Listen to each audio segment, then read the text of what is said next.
So we're gonna do a DIY cleaning netong air filter natin na K&N.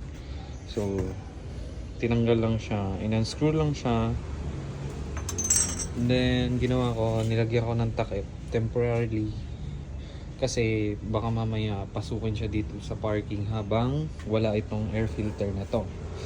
So ayan, we're gonna clean this up and lalagyan ulit natin to ng oil para bago ulit siya. Then babalik natin siya doon para mas maganda yung higop niya ng hangin. Okay, so for this step, gumamit ako ng cleaner and filter oil. So yung cleaner ang unang gagamitin, and after ng cleaner, yan yung magiging itsura niya. Nawala yung pagka-red. So ayun, hindi ko na na-videohan kanina kung anong ginawa ko, and ito na yung after.